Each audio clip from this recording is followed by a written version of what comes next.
And as the world prepares to mark the International Day for Persons with Disabilities, financial institutions have been urged to invest more in catering for persons with disability.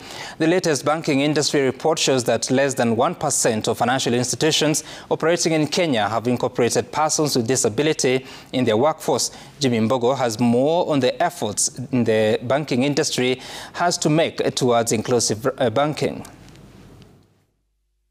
With Kenya boasting of over 80% financial inclusion rate in the country, people with disability have nothing to write home about.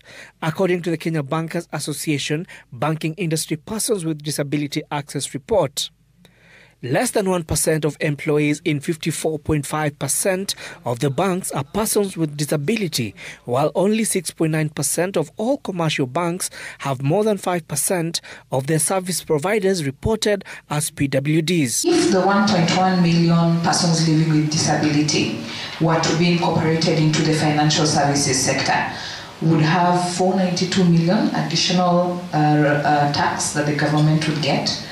We would have 4.38 million revenue for SMEs, I think it's billion, and 2.19 billion profit for banks, if we included them as Iram is saying. So we are losing out on this by actually not involving our persons with disability. People living with disabilities as members of our staff workforce, we're only at 1%. So it's a challenge that we need to intentionally work on this, be able to see within the next year, within the next 2 years, can we move that to 2%, 3%? You know, for government, there's actually a target of, for the government workforce, every institution ought to be at 5%. So that's government by law. But as private sector, I think we need to even be far ahead of government. The report further shows that 78.8% of banks have made their physical infrastructure PWD friendly, including ramps and over-the-counter services. However, only 36.4% of ATMs are accessible to PWDs. Additionally, 55.2% of the banks offer dedicated desk-level cashier services for persons with disability, while only 27.3% of banks have trained employees in sign language.